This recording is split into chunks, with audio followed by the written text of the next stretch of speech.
para sepuh, para tokoh masyarakat, Pak Haji Malik, Pak Agus, atau kita yang lain, segenap DKM Masjid Nurul Yakin yang dirahmati Allah Subhanahu wa taala. Alhamdulillah wa syukurillah. Kita kembali bersyukur kepada Allah Subhanahu wa taala atas karunia nikmat yang Allah berikan kepada kita. Kita berharap mudah-mudahan Allah senantiasa melimpahkan karunia-Nya, nikmat-Nya kepada kita. Allah senantiasa memberikan petunjuk-Nya kepada kita. Allah senantiasa memudahkan kita dalam istiqomah di setiap amal-amal ibadah yang kita kerjakan. Bapak dan Ibu sekalian yang dirahmati Allah, melanjutkan kajian kita Arba'ina hadisan fi fadailil Quran, kumpulan 40 hadis terkait dengan keutamaan Al-Quran yang disusun oleh Al-Habib Abdurrahman bin Faqih. Pada kali ini kita masuk pada hadis yang ke-37.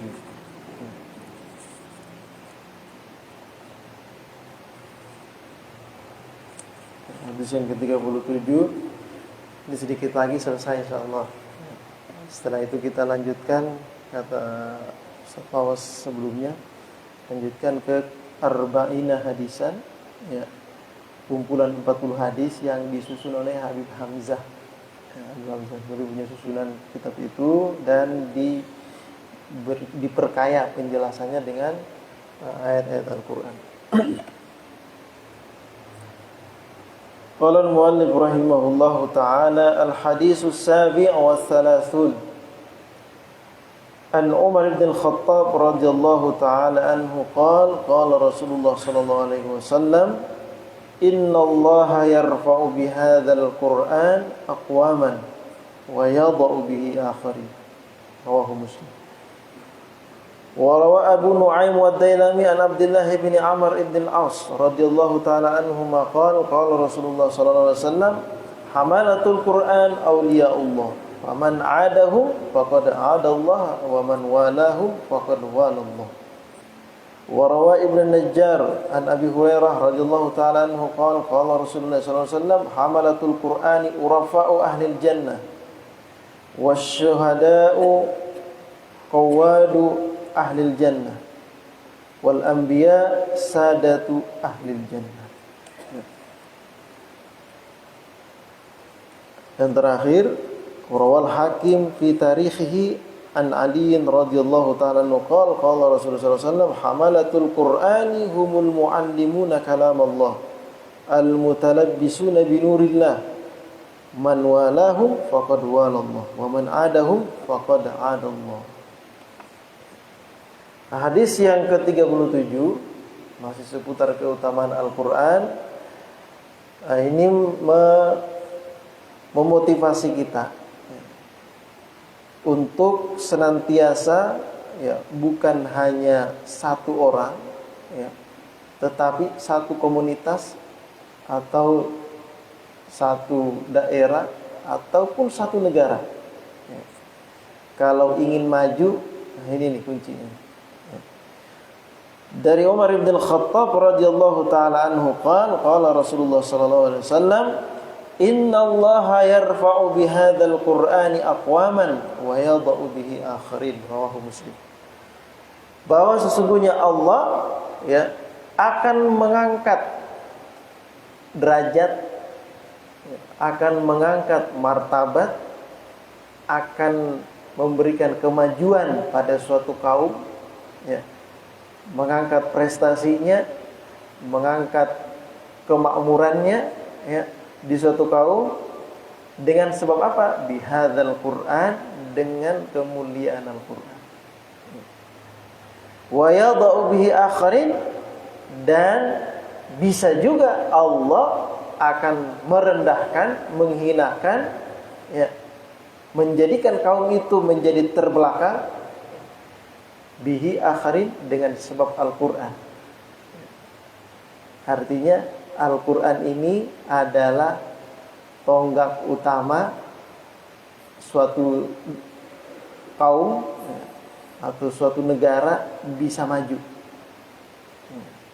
Dari mana dilihatnya? Al-Qur'annya. Ya.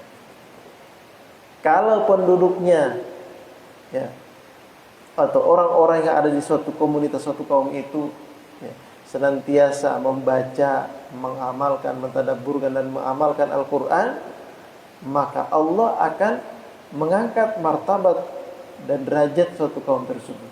Ya. Sebaliknya, kalau Al-Quran itu hanya sebagai mukjizat saja, ya, hanya sebagai benda yang dikeramatkan, disimpan atau dijadikan azimat, itu kalau kita jalan-jalan ke makam wali ziarah, kita kadang nemuin Al-Quran kecil, ya, kecil, kita aja nggak bisa baca, tapi itu tulisan Quran. Kalau kaca pembesar dilihat kelihatan loh. Ya. Itu buat apa itu? Siapa yang baca itu? Dijadiin zimat sama orang. Ya. Masukin dompet atau dibawa masukin tas. Gitu. Jadi zimat katanya, biar selamat. Ya. Nah, kalau Al-Quran hanya dijadikan sebagai bahan seperti itu, bukan untuk dibaca, ditadabburkan dan diamalkan, maka jangan salahkan kalau kaum ini selalu terbelakang, ya. Selalu berada di posisi belakang dari segi ekonominya, pendidikannya, kemakmurannya, ya. Selalu terkebelakang. Kenapa? Di penentuannya situ Al-Qur'annya. Ya. Jadi bukan kata saya ini, ya. Ini Rasulullah yang mengatakan, ya. Diriwayatkan oleh Imam Muslim lagi, Sahih Muslim. Ya. Dan riwayat ini bukan hanya satu, ya. Banyak riwayat yang semakna dengan riwayat ini yang menunjukkan kemuliaan suatu kaum dengan Al-Qur'an. Ya. Artinya kalau kita pengen maju, ya, ayo kita galakkan Al-Qur'an. Ya. Kita galakkan, kita ajarkan Al-Qur'an kepada generasi-generasi muda.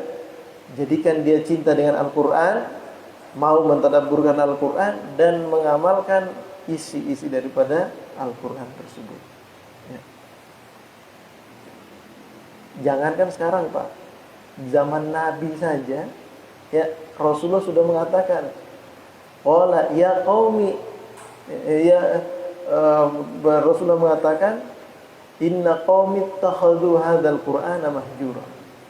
Ya. Rasulullah mengadu, "Ya Allah, ini kaumku sudah mulai meninggalkan Al-Quran." Bagaimana sekarang? Ya. Banyak sekali Al-Quran itu ditinggalkan. Ya. Ditinggalkan dalam arti tanda kutip di sini, ya, sebagai tuntunan hidup. Ya. Kalau baca, iya. Bahkan sekarang dijadikan apa? Dijadikan syarat mendapatkan beasiswa, jalur prestasi. Ya. Kalau dia punya hafalan Quran 1 juz atau 3 juz, bisa lolos jadi jalur prestasi. Tapi buat hafalan doang, bukan buat tuntunan. Ya. Bukan buat tuntunan, buat hafalan doang. Biar dapat beasiswa, biar bisa masuk di perguruan tinggi yang diinginkan lewat jalur prestasi. Ya. Sekarang banyak tuh. Ya.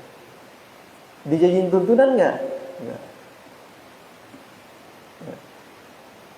Al-Quran ini akan menjadi pedoman bagi suatu kaum, menjadi tuntunan bagi suatu kaum kalau dia bukan hanya sekedar dibaca, tetapi benar-benar ditadabburkan, ya, direnungkan makna kandungan daripada Al-Quran tersebut, dan benar-benar dijadikan sebagai hudan, petunjuk, tuntunan hidup.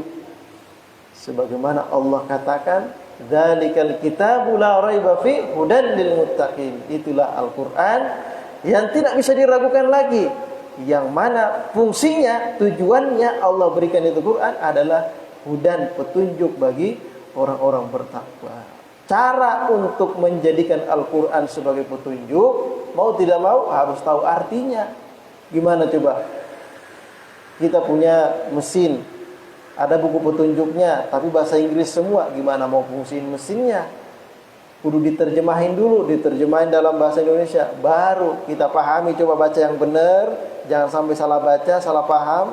Ya, baca yang benar, baru kita bisa mengoperasikan suatu mesin dengan petunjuk yang sudah ditentukan oleh pabriknya. Nah, begitu juga kita hidup di dunia ini, ya, tuntunan hidupnya ya Al-Qur'an.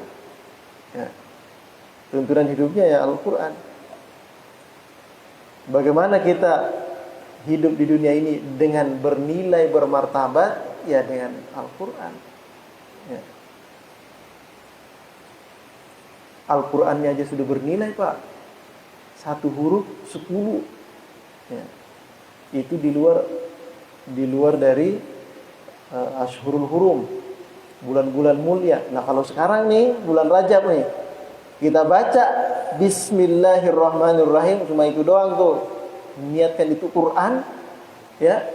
Maka kita sudah meraih, ya, bisa jadi berlipat-lipat ganda, ya, dari pahala yang seharusnya 10 berlipat-lipat ganda, bisa jadi lebih dari 1000. Ya. Nilai 1 hurufnya, ya, itu Al-Qur'an. Ya. Nah, kalau orang-orang yang sudah di antara fungsi Al-Qur'an ini, Pak. Ya, di antara fungsinya Al-Qur'an ini membersihkan hati. Membersihkan kotoran-kotoran hati. Dalam hati kita ini banyak penyakit hati, sombong, ujub, riya, apalagi ujub, ya, hasad, ya, hasud. Gara-gara penyakit-penyakit hati ini, Pak, orang tidak pernah puas dengan apa yang dia peroleh dari kenikmatan dunia. Sehingga karena ketidakpuasan itu, bisa jadi karena dia hasud, iri, dengki, bisa jadi karena ujub, ya, bangga, bisa jadi karena riya, pengen pamer, sehingga, ya, dia berlomba-lomba menumpuk hartanya dan tidak segan-segan, ya, korupsi demi menumpuk hartanya yang sudah banyak. Korupsi, duit udah banyak, ya, rumah banyak, mobil banyak, masih korupsi. Penyebabnya apa coba? Ya karena hubud dunia. Penyakit dalam hatinya itu, hubud dunianya itu, ya. Penyakit dalam hati. Kenapa penyakit dalam hati itu semakin menjadi-jadi, tidak pernah diobati? Di antara obat hati itu Al-Qur'an. Ya. Al-Qur'an. Kenapa kita ini banyak yang korupsi? Negara kita ini banyak korupsi nih. Kayaknya pejabatnya jarang baca Quran kali. Ya. Tadabbur Quran juga jarang kali. Ya. Bisa jadi. Nah, ini tadi, ya. Jadi Rasulullah menegaskan, innallaha yarfa'u bihadzal Qur'an aqwaman wa yadh'u bi akharin, bahwa Allah akan meninggikan derajat suatu kaum, suatu negara dengan Al-Qur'an ini, dan Allah akan merendahkan, menghinakan, membuat negara tersebut tidak maju dari segi perekonomiannya, ya, dari segi kemakmurannya, ya, pendidikannya selalu terbelakang. Kenapa? Karena Al-Qur'an juga. Nah, ini hadis yang pertama. Yang kedua, diriwayatkan dari Abu Nuaim wa Dailami an Abdullah bin Amr ibn al-As radhiyallahu ta'ala anhuma qala Rasulullah sallallahu alaihi wasallam, hamalatul Qur'an awliyaullah, faman adahum faqad adallah, wa man walahum faqad walallah. Hamalatul Qur'an, ya, orang yang membawa Al-Qur'an. Membawa di sini, hamalatul Qur'an itu masuk dalam kategori hamalatul Qur'an, orang yang menghafal, orang yang mengkaji, ya, orang yang mengajarkan, ya, termasuk juga orang yang mempelajari, mengkaji, mengamalkan, mempelajari, mentadabburkan. Pokoknya hidupnya tidak pernah lepas dari Al-Quran. Setiap harinya selalu merutinkan membaca, mentadabburkan, dan berupaya untuk mengamalkan. Nah, orang yang seperti ini, nih, ya, kalau dia membacanya, mentadabburkan dan mengamalkannya karena Allah Subhanahu wa taala, bukan karena tujuan lain, bukan. Dia ngapalin Quran bukan buat prestasi, bukan buat dapat beasiswa, bukan. Karena Allah, ya. Sehingga Allah Subhanahu wa taala menjadikan dia sebagai aulia Allah, kekasih Allah, karena dia hamalatul Quran. Ya. Maka barang siapa yang memusuhinya, sama saja dia memusuhi Allah. Faman adahum faqad adallah. Barang siapa yang memusuhi orang yang kehidupannya penuh dengan Al-Quran, artinya dia bacaannya Al-Quran, tadabburnya Al-Quran, pengamalannya sesuai dengan Al-Quran, tuntunan Al-Quran, sehingga dia dijadikan Allah sebagai aulia Allah, kekasih Allah. Nah, kalau dia sudah menjadi kekasih Allah, siapa yang memeranginya, memusuhinya, membencinya, menghinakannya, dan lain sebagainya, ya, maka berarti dia berhadapan dengan Allah. Ya. Artinya kalau kita berhadapan Allah, bisa menang gak? Ya, bisa menang. Allah punya sifat Al-Qahhar. Ya. Al-Qahhar itu artinya maha perkasa, maha mengalahkan. Tidak ada yang sanggup mengalahkan Allah. Ya. Fir'aun mengaku jadi Tuhan, kalah juga. Ya. Raja-raja dulu, beberapa raja dulu mengaku jadi Tuhan, kalah semua, ya. Kalah semua. Di dalam Al-Quran itu disebutkan di antara, ya, kan dalam hadis qudsi, ya, disebutkan man adali waliyan faqad adzantuhu bil harbi, kan gitu, ya. Dalam hadis qudsi, barang siapa yang memusuhi kekasihku, wali-waliku, ya, kekasih-kekasih Allah, maka berarti dia sedang membuka perang antara saya dengan dia. Ya. Berarti dia sedang memusuhi saya. Ya. Kata Allah nih, itu memusuhi wali Allah. Ya. Artinya melawan Allah. Ya. Apalagi perbuatan yang bisa menyebabkan seseorang, ya, termasuk orang yang melawan Allah Subhanahu wa taala. Nah, dalam Al-Qur'an itu disebutkan, ya. Dalam Al-Qur'an disebutkan bahwa orang yang terjerumus dalam riba, ya. Orang yang terjerumus dalam riba dan menghalalkan riba, ya, itu sama saja dengan mengajak bermusuhan dengan Allah. Ya. Dalam Al-Quran, saya lupa ayatnya. Dalam Al-Quran disebutkan, ya, bahwa orang yang menghalalkan riba, ya, ditegur oleh Allah Subhanahu wa taala, lalu dia tetap menghalalkan riba, ya, maka berarti dia, kata Allah Subhanahu wa taala, faqad adzantuhu bil harbi. Ya, maka saya yang akan menghadapi dia. Berarti dia sedang berhadapan dengan Allah. Maka orang yang, ingat, orang yang berhadapan dengan Allah tidak akan pernah menang. Ya. Sehingga orang yang hidupnya bergelimang dengan riba tidak akan pernah tentram. Ya. Tidak akan pernah tentram. Hatinya tidak akan pernah tenang. Hidupnya tidak akan pernah tenang. Ya. Orang yang penuh dengan riba. Sehingga kata para ulama, ya, ada dua hal, ya. Al-Imam Ibn Hajar mengatakan, ya, muharabatullahi la tuzkaru illa fi akilir riba wa mu'adati awliyaillah.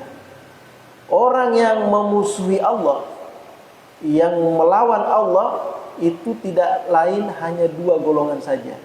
Siapa mereka? Orang yang memakan riba, menghalalkan riba, dan orang yang memusuhi kekasih Allah.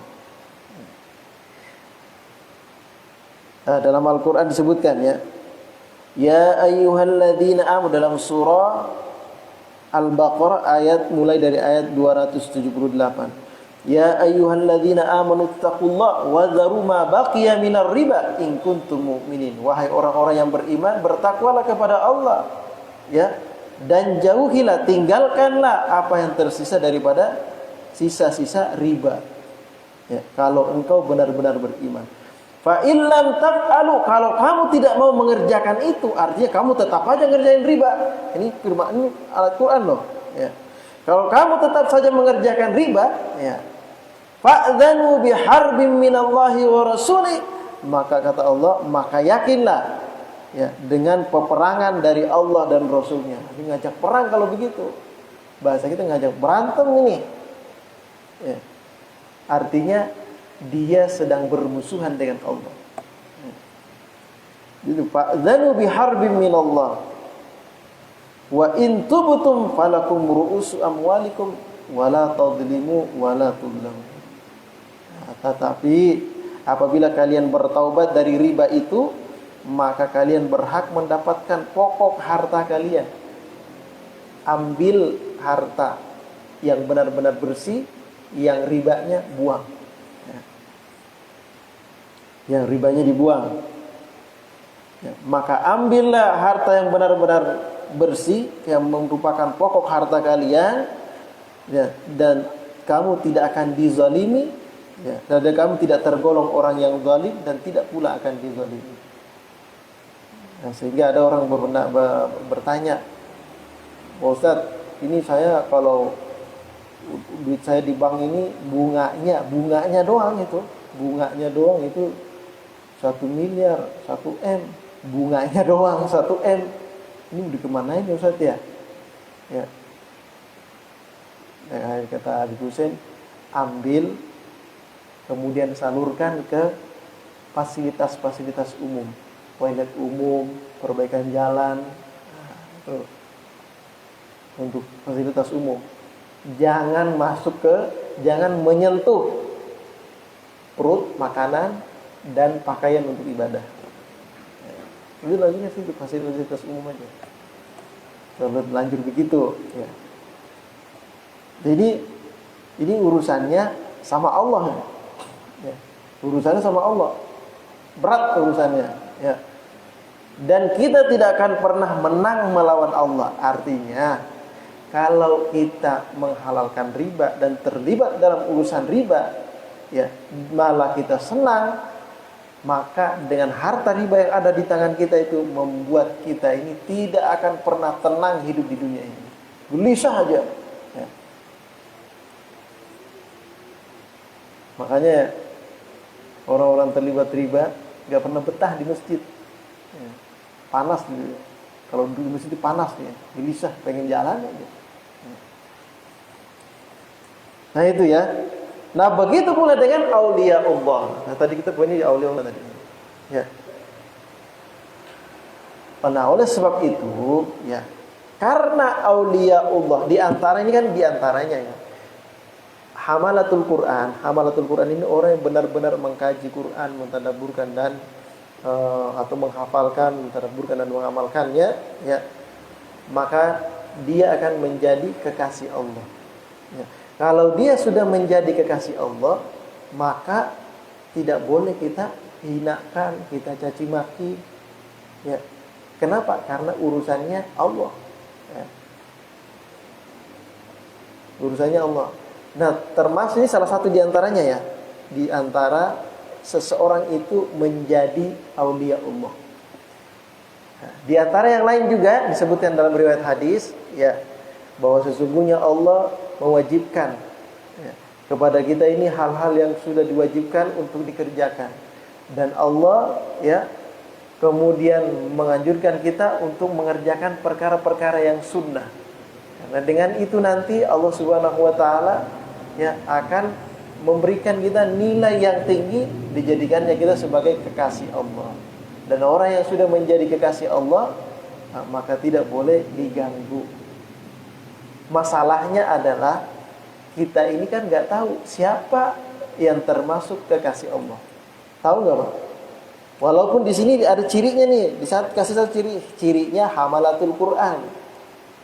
Dia senang mengkaji Quran, ditadaburkan dan diamalkan. Itu di antaranya cirinya tuh. Ya. Bukan sekedar hafal ya, bukan sekedar hafal. Itu di antara cirinya. Ya. Nah, yang lain banyak masih kekasih Allah yang kita nggak tahu nih. Ya. Maka karena itu dirahasiakan oleh Allah Subhanahu wa taala, sebagaimana yang dikatakan oleh salah seorang ulama, mengatakan bahwa ada 3 hal yang dirahasiakan oleh Allah. Allah rahasiakan ridhonya, sehingga kita tidak tahu amalan mana yang membuat Allah ridho. Pokoknya kerjakan aja semua. Kemudian Allah merahasiakan murkanya, sehingga kita tidak tahu bentuk maksiat apa yang membuat Allah itu murka. Maka dari itu jangan sepelehkan bentuk kemaksiatan apapun itu, sekecil apapun itu. Bisa jadi gara-gara itu Allah murka. Ya. Dan yang ketiga, Allah rahasiakan kekasihnya di antara semua makhluk-makhluk Allah. Maka jangan meremehkan, menghinakan atau menyakiti, menzalimi makhluk-makhluk Allah atau sesama manusia. Karena bisa jadi yang kita sakiti adalah waliullah, kekasih Allah, tanpa kita sadari bahwa dia adalah waliullah. Kalau kita sudah masuk menyakiti kekasih-kekasih Allah, waduh, itu berat urusannya. Ya. Bahasa kita aja kalau di pejabat itu urusan yang di atas jadinya ribet urusannya kalau begitu. Kalau urusan yang di bawah-bawah masih enak, masih bisa nego-nego. Kalau urusan yang di atas susah urusannya kan gitu. Kalau Allah udah susah udah urusannya. Ya.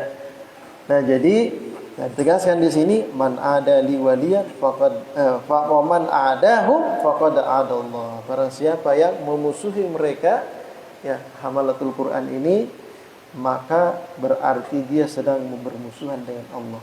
Wa man walahum, dan barang siapa yang menjadikan mereka ini hamalatul Quran wali. Wali maksudnya sebagai makna wali itu bisa dijadikan sebagai sahabat setia, bisa dimaknai sebagai pemimpin, bisa dimaknai sebagai panutan. Man walahum faqad walallah, itu berarti dia sedang menjadikan Allah sebagai walinya, sebagai panutannya, sebagai pemimpinnya, sebagai kawan setianya. Ya. Dan nanti kalau di dalam Al-Quran kan wali itu sesuai dengan konteksnya. Konteks pembahasannya kadang wali itu dimaknai sebagai pemimpin, ya kadang dimaknai sebagai makna-makna yang lain. Karena wali itu ada beberapa makna. Ya. Nah, jadi ini keutamaan prioritas secara khusus. Artinya orang yang masuk dalam kategori hamalatul Quran, maka dia masuk dalam VIP. Nah, istilahnya dia ini orang dekatnya Allah. Orang dekatnya Allah. Dia dekat dengan Allah. Diganggu sedikit, hati-hati.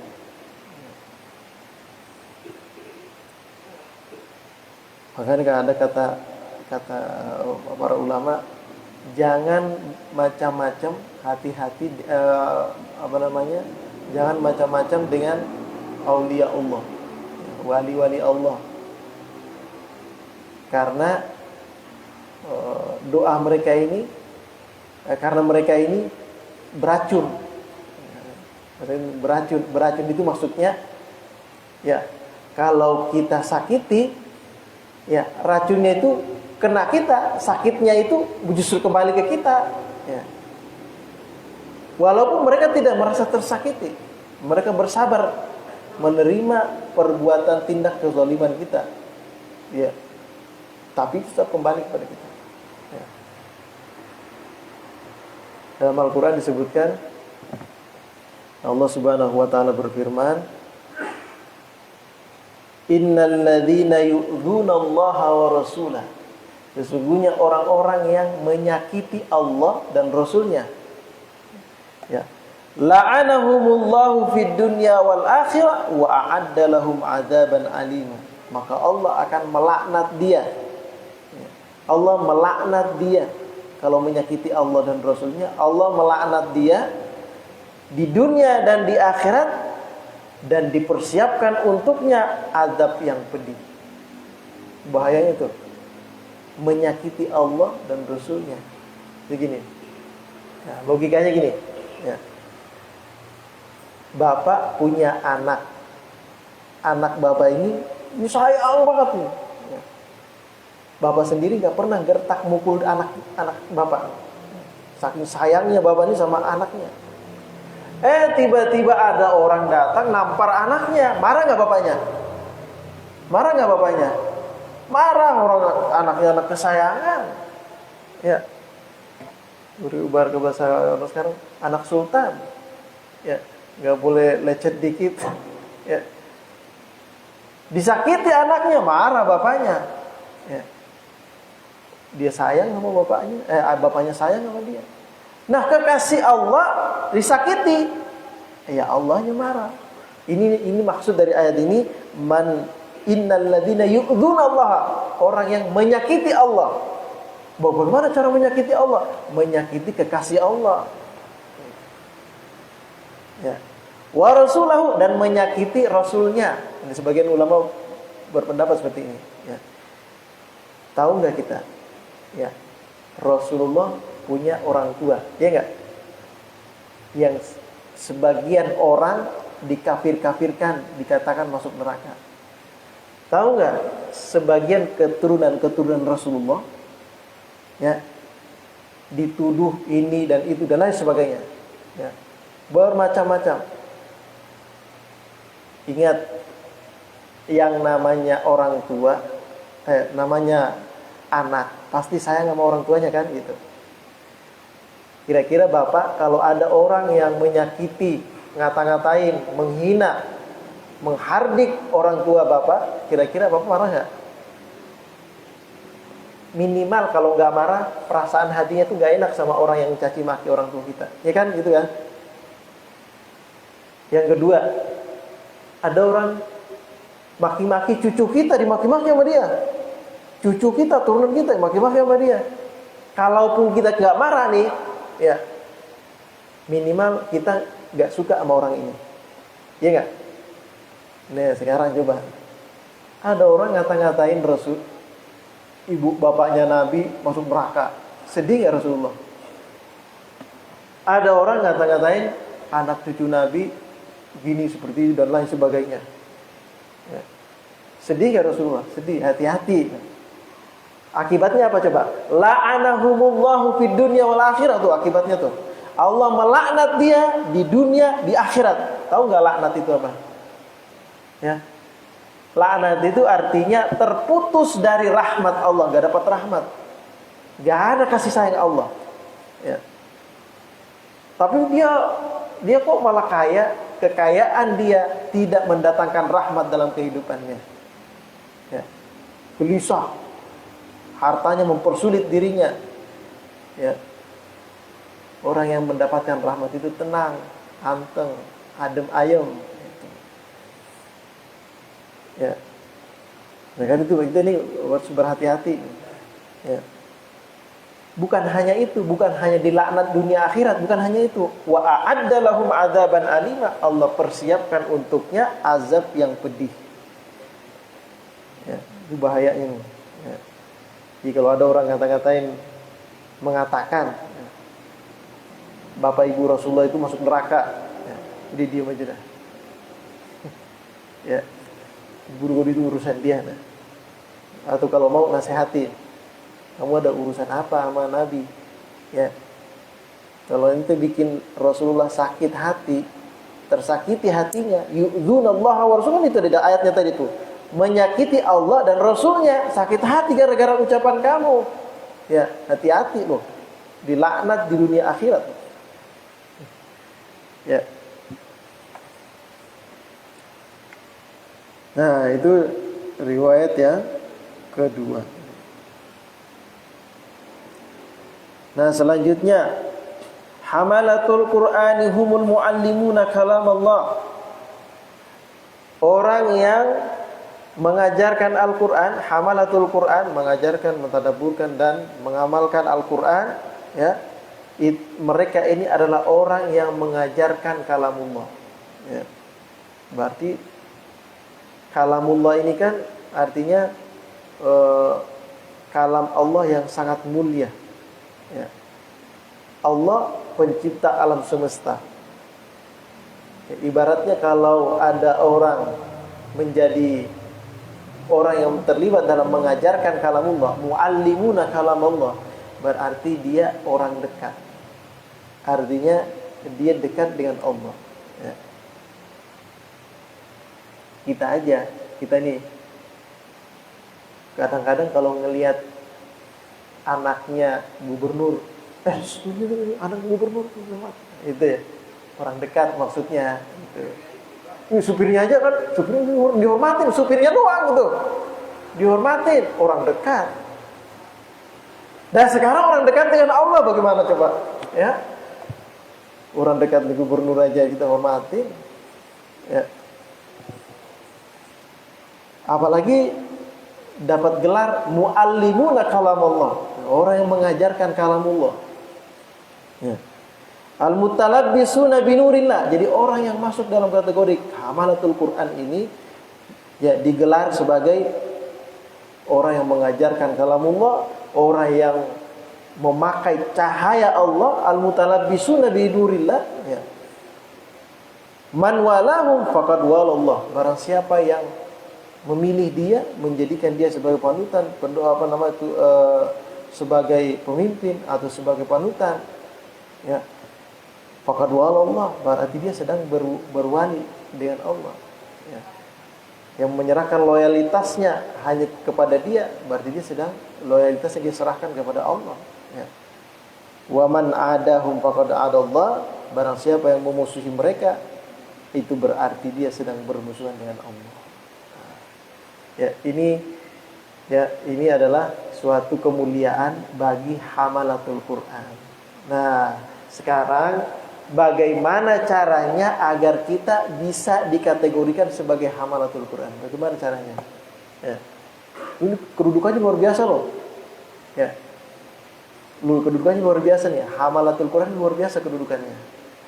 Nah, kalau kedudukannya luar biasa, ayo kita coba, ya, ayo kita coba mengupayakan agar diri kita ini tergolong hamalatul Quran, ya.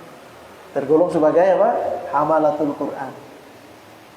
Kalau ada pejabat atau presiden kita pengen dekat sama dia, ya, pengen dekat, berupaya, tolong dong, ini saya hubungi sama beliau ini, saya pengen ketemu sama beliau, ya. Bagaimana dengan Allah Subhanahu Wa Taala? Ya. Artinya kalau kita sudah masuk dalam kategori hamalatul Quran, itu berarti kita sudah menjadi orang yang dekat. Ya. Kalau pembahasan hadis sebelumnya kan, ya, hamalatul Quran hum ahlullahi fil ardh. Ya. Orang yang masuk dalam kategori hamalatul Quran, mereka ini adalah keluarganya Allah di bumi. Dalam riwayat lainnya, dulu kita pernah bahas. Ya. Keluarga, dekat tuh itu, dekat banget itu. Kalau disebut keluarga, ya. Kata gubernur, itu keluarga saya tuh, dihormati nggak dia? Dihormatin. Ya. Keluarga gubernur ini, gitu. Apalagi keluarga Allah, itu luar biasa itu. Ya. Nah, sampai di sini barangkali ada pertanyaan, silakan. Ya, silakan. Waalaikumsalam warahmatullahi wabarakatuh.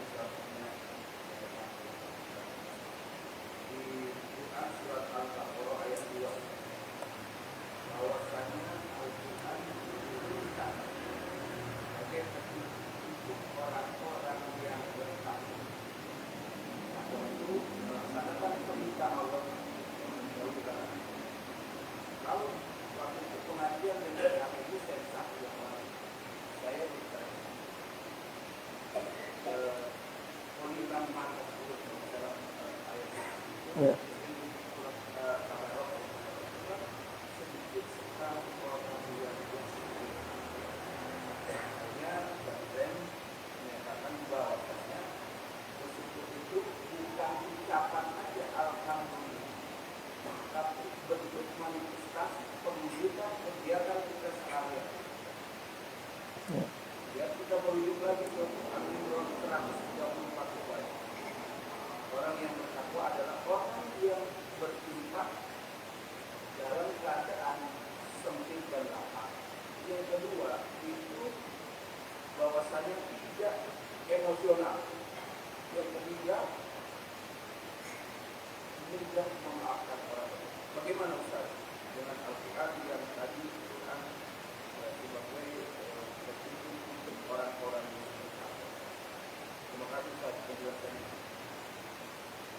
Ya.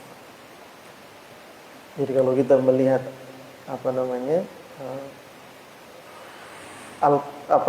di ayat kedua surah Al-Baqarah ini, ya. La raiba fihi hudan lil muttaqin. Ya. Petunjuk bagi orang bertakwa. Jangan nanti disalahpahami, berarti kalau orang yang enggak bertakwa itu bukan petunjuk dong. Bukan begitu. Ya. Kalau orang yang tidak bertakwa, dia tidak menjadikan Quran itu sebagai petunjuk. Bukan berarti Qurannya bukan petunjuk, bukan dia buat. Dianya yang tidak menjadikan sebagai petunjuk. Artinya, ya, kalau dikatakan hudan lil muttaqin, artinya orang yang menjadikan Al-Quran itu sebagai petunjuk, dialah orang-orang yang bertakwa. Kalau kita menjadikan Quran itu sebagai pedoman hidup kita, itu berarti kita orang bertakwa. Kalau kita tidak menjadikan Al-Quran sebagai pedoman hidup kita, berarti kita belum masuk dalam kategori orang yang bertakwa. Ya. Gitu ya. Nah, bagaimana dengan korelasinya? Ya, hubungannya dengan beberapa ayat-ayat Al-Quran, ya, yang menceritakan tentang orang yang bersedekah dalam waktu susah dan lapang, ya, sebagai bentuk perwujudan daripada rasa syukur dia kepada Allah. Dan juga orang yang diberikan Al-Quran, diturunkan kepadanya Al-Quran, namun tidak dimanfaatkan, dijadikan Al-Quran sebagai petunjuk. Padahal Al-Quran itu seharusnya, ya, menjadi kita bertambah bersyukur kepada Allah Subhanahu wa Ta'ala, karena kita sudah dapat petunjuk. Ibarat kata begini, ya, kita lagi nyari alamat orang, gak nemu-nemu, udah bolak-balik Haji Syahrin yang mana rumahnya. Kita nanya, dikasih tahu, ngomong apa kita? Ya Allah, makasih banyak ya, saya udah tadi bolak-balik gak tahu, gak nemu-nemu gitu. Nah ini sekarang itu dikasih Quran, masih juga gak mau ngasih terima kasih kepada Allah. Cara terima kasih kepada Allah itu, ya, cara terima kasihnya, jalankan perintah Allah, jauhi larangannya. Itu cara terima kasihnya kepada Allah. Ya. Di antara perintah Allah, ya, menjadikan Al-Quran sebagai petunjuk hidup kita, itu di antara perintah Allah. Ya. Artinya kalau kita belum menjadikannya sebagai petunjuk hidup kita, pedoman hidup kita, berarti kita belum sepenuhnya menjalankan perintah Allah. Kalau begitu, ya. Kalau kita belum sepenuhnya menjalankan perintah Allah, masih mini-mini, masih mikir-mikir urusan belajar Quran, itu berarti kita belum betul-betul bersyukur. Ya. Inilah kenapa disebutkan qalilan ma tashkurun. Ya. Sedikit yang mau bersyukur. Harusnya pas dikasih kayak tadi, pas dikasih tahu, oh Pak, kalau mau tahu itu rumahnya, Bapak lurus ke sana, belok kiri, cari nomor 11, C nomor 11, itu rumahnya tuh. Ibaratnya kalau mau tahu nih jalan lurus menuju surga, nih. Ya. Dikasih Quran nih. Gitu. Maksudnya kalau dikasih begitu apa? Ya, sambut dong, ya kan? Terima kasih. Lihat petunjuknya bagaimana nih? Ya. Baru kita bisa nyampe. Kan kita lagi nyari alamat ini. Ya. Mengajar lagi nyari jalan menuju surga agar tidak tersesat. Di mana petunjuknya? Dari Al-Quran. Ya. Ada yang secara gamblang dijelaskan oleh Allah, Ada yang dijelaskan secara terperinci, ada yang dijelaskan secara samar, dan perlu penafsiran, ditanyakan kepada ahlinya. Nah, itu korelasinya seperti itu ya. Jadi kalau kita belum menjadikan Al-Quran sebagai petunjuk, itu pertanda kita ini belum terima kasih sama Allah. Padahal udah dikasih peta, istilahnya ini petanya nih, biar tahu jalan gitu. Masih juga belum terima kasih. Kurang lebih seperti itu korelasinya. Ya. Ada pertanyaan lagi mungkin? Ya. Waalaikumsalam.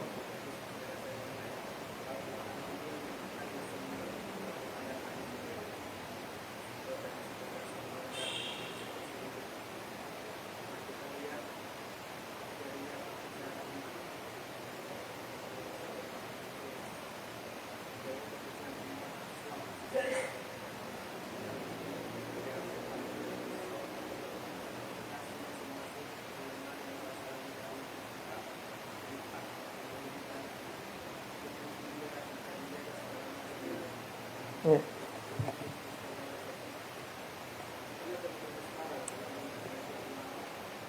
Ya.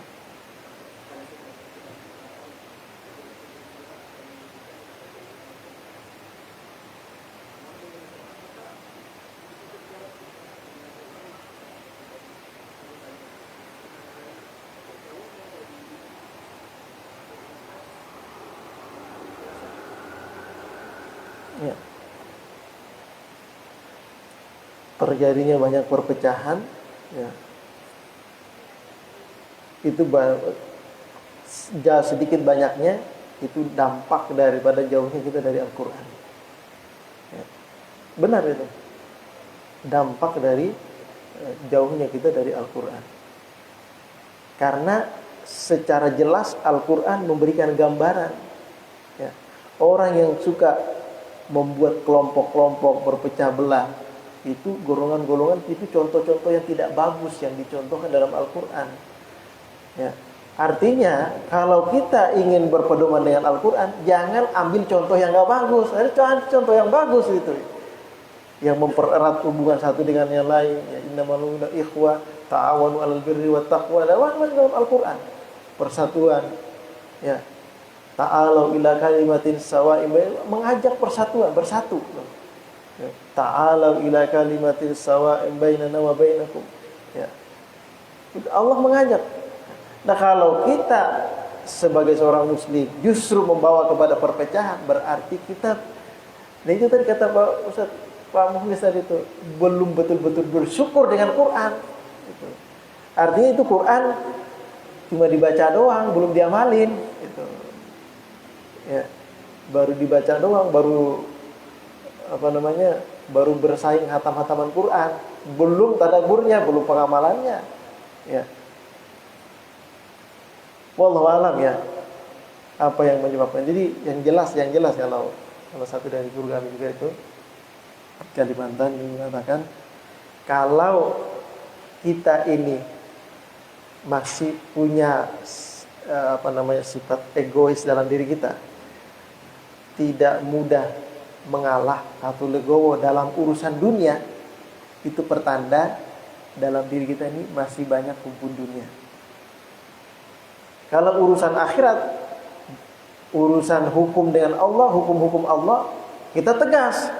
Tapi kalau urusan dunia, belum bisa legowo, belum bisa menerima, harus dengan pendapat dia, itu pertanda masih banyak hubungan dunia dalam diri kita.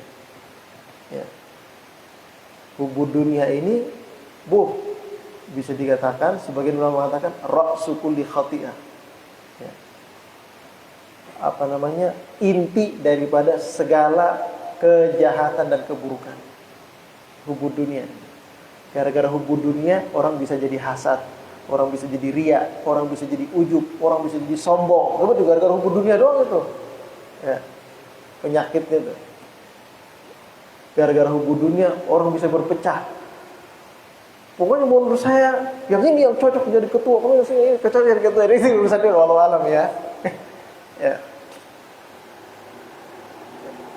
Bukan istikharah karena Allah, ya Allah alam ya. Mereka juga para ulama, saya tidak tahu ijtihadnya seperti apa. ya pendapatnya seperti apa, ya. Maka dari itu ya guru kita sudah sangat bijak sekali ya menyampaikan kepada kita. Habib Hussein itu bijak sekali ketika ditanya, Habib ini sebenarnya siapa sih? NU atau Muhammadiyah gitu. Saya muslim gitu. Ya, kata Habib Hussein, ya saya muslim gitu. Lu menanya saya NU Muhammadiyah, saya muslim gitu. Anda muslim, saudara kita berarti. Ya. Kalau saya sebut Muhammadiyah, NU gak mau teman, ya jauh. Kalau saya sebut NU, Muhammadiyah gak dekat, gitu, jauh begitu. Lebih saya sebut Muslim, udah berarti saudara. Innamal mu'minuna ikhwat. Saudara kita berarti. Walaupun dalam urusan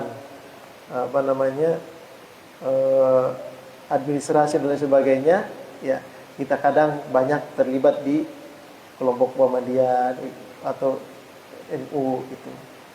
Tapi bukan berarti dengan kelompok ini kita berbangga. Dulu pernah waktu santri, saya ditelepon pas buka pendaftaran ini santri baru ya. Jadi ada orang tua nelpon, Assalamualaikum Pak Ustaz. Waalaikumsalam. Ya ada apa Pak? Ini saya mau masukin anak saya pesantren, tapi saya mau nanya dulu, ini pesantren Muhammadiyah apa NU? Saya jawab, Pak ini pesantren umat Islam Pak. Waduh, bagaimana itu maksudnya? Ya kalau saya sebut ini pesantren NU, orang Muhammadiyah nggak mau masuk. Kalau saya sebut ini pesantren Muhammadiyah, orang NU nggak mau masuk. Sedangkan yang dipelajari Al-Quran. NU belajar Quran, Muhammadiyah belajar Quran, gitu. Gara-gara saya nyebut golongan, orang lain nggak bisa masuk, gitu. Ini pesantren umat Islam, saya bilang begitu.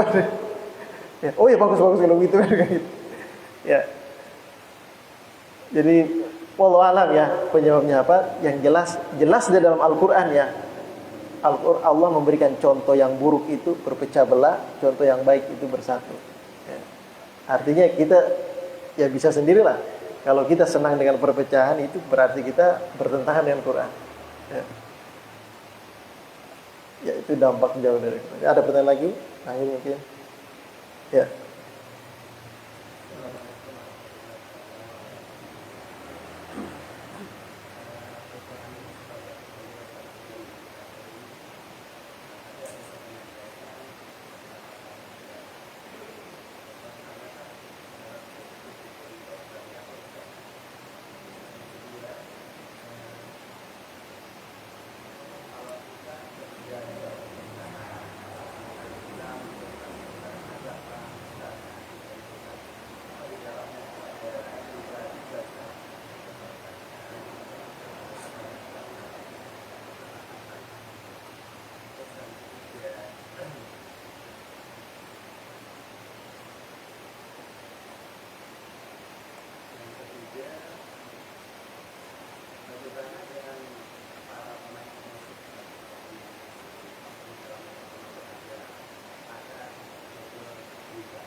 Ya.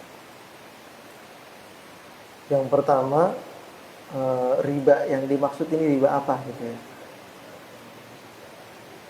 Ya, riba itu secara spesifiknya ya mengambil keuntungan yang lebih dari orang lain. Ya. Keuntungan yang lebih dari orang lain dari kesulitan orang lain. Jadi dia ada tambahan keuntungan, bukan berarti ini ya, perlu dipahami ya. Riba dengan bank.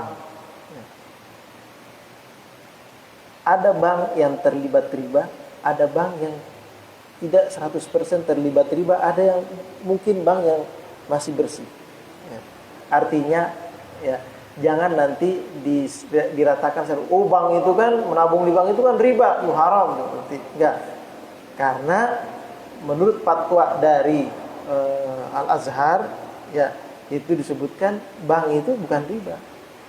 Yang jelas dalam Al-Qur'an diharamkan itu bentuk ribanya yang diharamkan. Ya. Bentuk ribanya itu yang diharamkan. Man jarra naf'an ya, itu menarik manfaat ya dengan dari kesulitan orang lain dengan secara tidak merata ya. Artinya bukan untuk dibagi. Misalnya tadi konsep mudharabah, untung sama untung, rugi sama rugi, itu benar dalam agama. Tapi kalau untung sama untung, rugi nggak mau, ya itu nggak benar berarti. Kan ada tuh, ada konsep bank itu, perbankan itu konsepnya memakai mudharabah. Ya. Artinya untung sama untung, harusnya untung sama untung, rugi sama rugi. Tapi ini untung sama untung, untung dibagi, kalau rugi nggak mau dibagi kerugiannya. Kita doang yang dirugi, gitu, potong. Ya nggak benar kalau begitu, Mas. Ya. Nah artinya riba itu bisa berada di mana saja. Makanya dalam apa namanya, di dalam fikih itu ada macam ala riba fadl, ada riba ini, riba nasi'ah, dan ada beberapa macam bentuk riba itu. Tapi inti dari semuanya adalah mengambil manfaat. Ya. Mengambil manfaat apa namanya, dari dari transaksi yang dilakukan dengan orang lain. Dan manfaatnya itu manfaat sepihak. Artinya dia ngambil untung dari orang lain. Dia ngutang, dia minjam barang, minjam doang padahal. Dia minjam nih, saya pinjamin, tapi nanti balikinnya sama ayam satu, itu misalnya gitu. Nah itu riba tuh. Ya. Saya ngutang nih, dan mau ngutanginnya tapi tambah sekian, itu riba, jelas. Ya. Artinya melipatkan keuntungan. Ya. Dalam bentuk apapun itu. Ya. Baik transaksi bank atau pegadaian atau lain sebagainya. Apakah pegadaian itu pasti riba? Belum tentu. Ada pegadaian yang bersih murni, ada pegadaian yang terlibat riba, dan banyak pegadaian yang terlibat riba. Ya. Itu ya, boleh dipaham ya. Terus yang kedua tadi apa?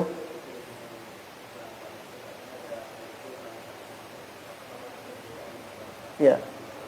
Nah, bank syariah, perbankan syariah atau bank biasa, apakah ini itu tergantung sistemnya di dalamnya. Tergantung sistemnya. Ya. Dia menggunakan sistemnya seperti apa? Apakah di sana terlibat banyak bunga, riba atau seperti apa? Ya. Kalau banyak ribanya, nah itu mau tidak mau kita jauhi, kita cari yang lebih bersih. Gitu. Kecuali kita terlibat dalam satu institusi, ya, dalam satu institusi yang mengharuskan kita tidak ada cara lain kecuali kita terlibat dalam bank itu, karena sistem transfer misalnya ya, transaksinya online dan menggunakan bank ini misalnya, ya, bank tertentu, dan kita tahu wah di bank ini banyak ribanya nih, tapi karena kita terlibat dalam suatu pekerjaan dan kita tidak bisa lepas dari itu, harus sistemnya online-nya transfernya, transaksinya dengan bank itu, ya mau tidak mau ya sudah, kita ambil yang bersih, jangan malah kita mengambil untung dari riba-riba yang ada di situ. Jadi kita sesuai dengan uang kita saja. Makanya tadi dikatakan ambil yang dalam Al-Quran tadi ya, ambil yang merupakan pokok harta kamu, ya, yang ribanya sisihkan. Ya, jadi kita nggak bisa memvonis ya. Oh ini kan syariah muamalat gini, mantap ini. Namanya belum tentu, dia sistemnya dulu. Ya, bahkan ada yang justru syariat justru malah lebih tinggi ininya. Nah ada seperti itu juga ya, kita nggak bisa ini. Makanya kita kalau bisa ya kita tanyakan langsung seperti apa gitu. Atau kita cari tahu. Saya belum cari tahu, jadi saya nggak bisa nyebutin siapa. Saya nggak tahu sistem masing-masing bank itu seperti apa. Ya. Ya.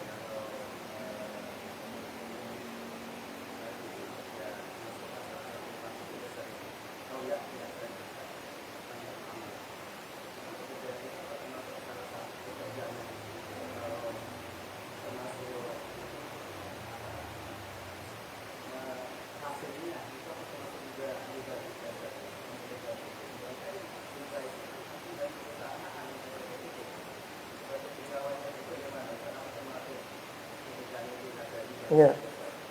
Pegawai-pegawai yang terlibat dalam urusan riba ya ikut juga.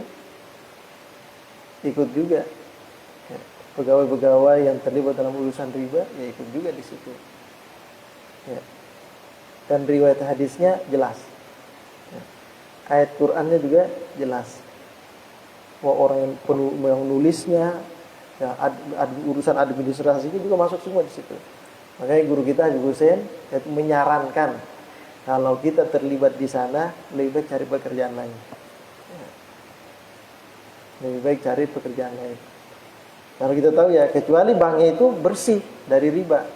Dan bisa dikatakan tidak ada yang tidak bersih dari riba. Ada yang terlibatnya. Ya.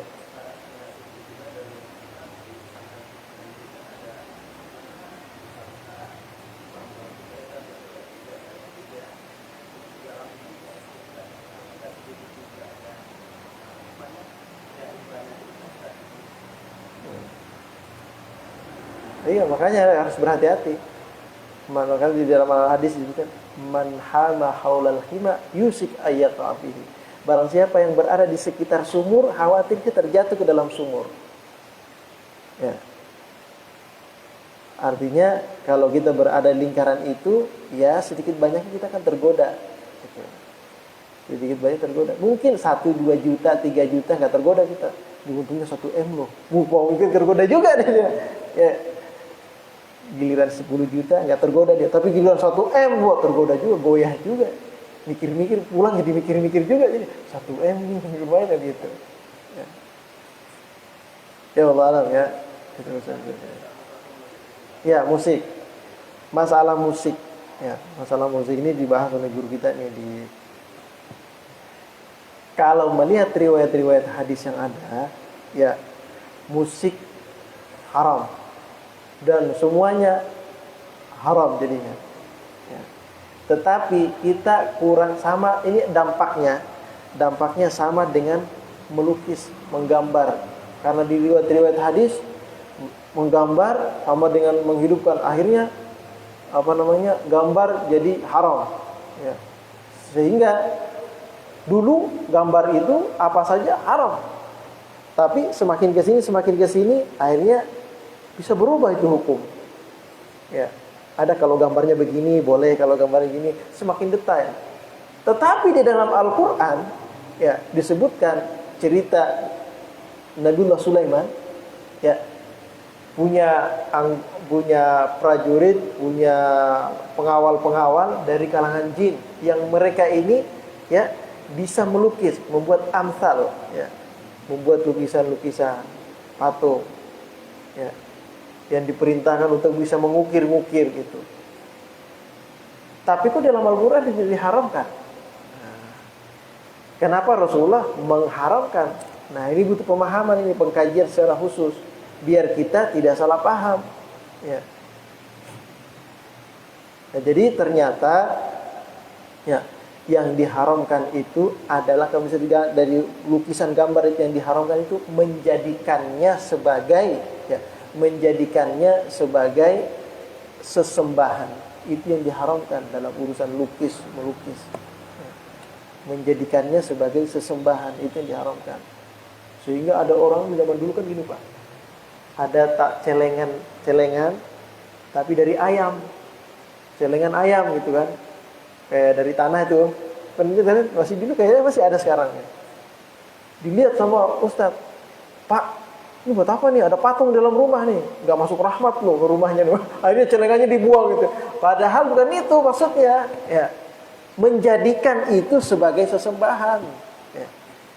Karena di zaman Rasulullah itu banyak penyembah berhala. Itu kenapa Rasulullah mengharamkan patung-patung, menggambar-gambar surah-surah.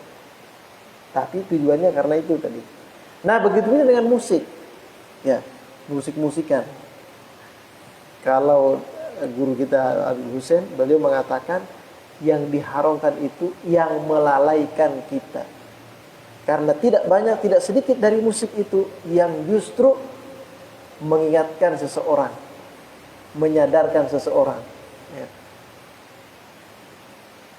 Pernah dengar nggak Pak? Musik-musik kan sekarang banyak tuh di story ya, video itu ya. Makanya musik-musiknya sedih. Ketika kita baca, bacaannya sih biasa, ya. Cuma karena di backing dengan musik yang sedih, akhirnya kita tuh membacanya terasa tersentuh gitu. Ya, itu tersentuh. Jadi musik itu bisa menyadarkan seseorang, ya. Membuat seseorang bersemangat, membuat seseorang ini tersadar, ya. Membuat seseorang ini ingat kepada Allah. Dan terkadang juga tidak banyak musik itu membuat orang lalai, lupa kepada Allah. Nah, yang diharamkan ini adalah yang menjadikan musik itu sebagai bahan untuk lupa kepada Allah, musik yang menyebabkan seseorang lupa dan lalai kepada Allah, itu yang diharamkan. Ya, firman-Nya. Ya.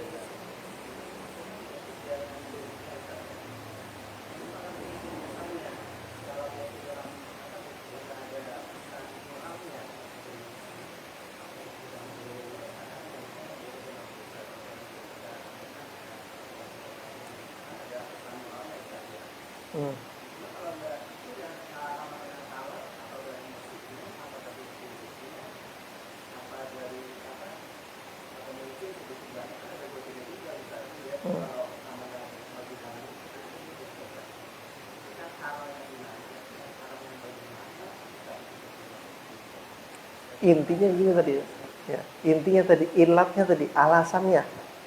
Ya, alasan haramnya apa? Membuat lalai, itu doang. Artinya kalau orang mendengarkan tidak lupa kepada Allah, berarti nggak haram. Yang diharamkan itu kalau ketika dia mendengarkan lupa kepada Allah, itu yang diharamkan. Musiknya musik apa? Gitar. Lupa nggak kepada Allah? Lupa, ya haram berarti. Musiknya apa? Drum band. Lupa nggak kepada Allah? Lupa, ya haram berarti. Bahkan bisa lihat hadroh misalnya, hadroh pakai musik, tapi musiknya musik apa gitu kan, bikin orang lupa, lalai, ya haram juga. Penyebab haramnya apa? Lalainya itu tuh yang untuk haramnya. Sama dengan ini, ya. Sama dengan hadis, ya hadis, barang siapa yang mengulurkan sarungnya, izarahu, menutupi mata kakinya, ya maka diharamkan, maka haram hukumnya. Lalu Sayyidina Abu Bakar kalau melihat hadis ini berarti ya celana atau sarung yang menutupi mata kaki haram dong kalau begitu. Apa alasan Rasulullah mengatakan haram? Lalu kita lihat riwayat yang lain.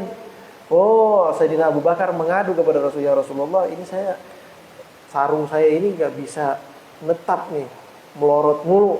Akhirnya sarung saya ini menutupi mata kaki. Bagaimana Rasulullah? Rasulullah mengatakan, engkau bukan termasuk orang yang mengulurkan menjulurkan sarungnya lil khuyala karena sombong. Ya. Berarti ilatnya sombong. Artinya alasan haramnya sombong, bukan karena menutupi kata kaki, tapi karena sombong. Karena kondisi situasi zaman dulu itu orang yang punya kain banyak itu biasanya orang-orang kaya.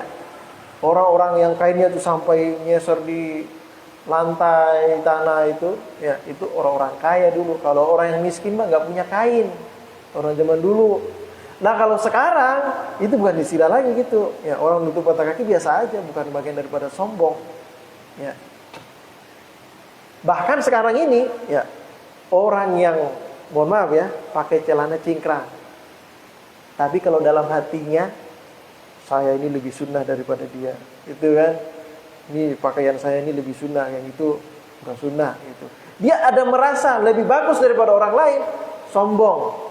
Muncul rasa sombong, justru itu yang haram, yang ini yang enggak. Kebalik ini, karena alasannya itu haram itu dong. Alasannya tadi sombong gitu. Kalau sombong itu ada, haram jadinya. Gitu. Nah, sehingga hukum itu ya sesuai dengan yaduru alal illat. Sesuai dengan illat, alasannya apa sebenarnya? Ya, makanya riba tadi itu. Ini bank ini dikatakan riba, alasannya apa? Oh, jarra naf'an. Dia mengambil manfaat dari ini. Merugikan orang lain dan mengambil manfaat. Oh, itu yang penyebabnya riba. Ya. Ini tadi musik penyebabnya haram apa? Oh, melalaikan. Selama berarti kalau tidak ada melalaikan, tidak haram berarti. Oh, kemudian nanti gambar, surah, patung, lain sebagainya. Kenapa diharamkan? Oh, karena dijadi sesembahan. Tapi kalau nggak dijadi sesembahan, haram nggak? Ya enggak.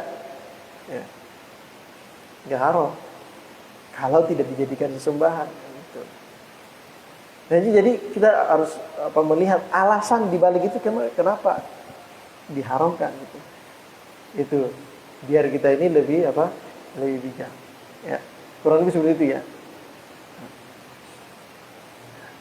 Cukup ya kira-kira ya. Baik, kita cukupkan sampai di sini. Ya, mudah-mudahan Allah Subhanahu wa taala senantiasa memberikan bimbingannya kepada kita semua, hidayah dan taufiknya, menjadikan hati kita ini senantiasa senang dengan Al-Quran, suka dengan kajian-kajian Al-Quran, walaupun mungkin kita dalam kesibukan-kesibukan yang lain, tetapi kita tidak pernah melalaikan atau membuang waktu kita tanpa kita membaca Al-Quran atau mengkaji Al-Quran dalam satu hari. Itu minimal ya, paling tidak 1 baris, 2 baris, 1 ayat, 2 ayat, itu sudah cukup bagus ya. Apalagi kalau di 1 halaman, itu sudah cukup bagus sekali ya. Adalah waktu yang kita sisihkan dari sekian banyak waktu yang Allah berikan kepada kita, sisihkan untuk baca, tadabburkan dan berupaya untuk mengamalkan Al-Quran. Mudah-mudahan Allah Subhanahu wa taala jadikan kita sebagai hamalatul Quran tadi ya.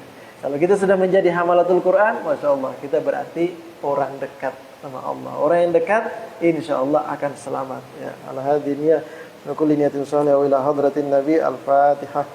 A'udzubillahi minasyaitonir rajim. Bismillahirrahmanirrahim. Alhamdulillahirabbil alamin. Arrahmanirrahim. Maliki yaumiddin. Iyyaka na'budu wa iyyaka nasta'in. Shiratal mustaqim. Shiratal ladzina an'amta 'alaihim ghairil maghdubi 'alaihim waladdallin. Bismillahirrahmanirrahim. Alhamdulillahirabbil alamin. Allahumma shalli 'ala sayyidina Muhammadin wa alihi wasallam ajma'in. Allahumma bihaqqil Fatihah wa sirril Fatihah karamatil Fatihah farijal hammi kashifal ghammi man yaghfir wa yarham. Allahumma ighfir li ummati sayyidina Muhammad warham ummati sayyidina Muhammad wastur ummati sayyidina Muhammad wajbur ummati sayyidina Muhammad sallallahu alaihi wasallam. Allahumma habbibna ilal Qur'an wa habbibil Qur'ana ilaina waj'alna wa walidina wa auladina wa ahlina min ahlil Qur'an wa hamalatil Qur'an bijahi Nabi Muhammad sallallahu alaihi wasallam. Rabbana atina fid dunya hasanah fil akhirati hasanah wa qina adzabannar. Sallallahu alaihi wasallam wa alihi wasallam. Walhamdulillahi rabbil alamin. Subhanakallahumma wa bihamdika asyhadu an la ilaha illa anta astaghfiruka wa atubu ilaik. Assalamualaikum warahmatullahi wabarakatuh.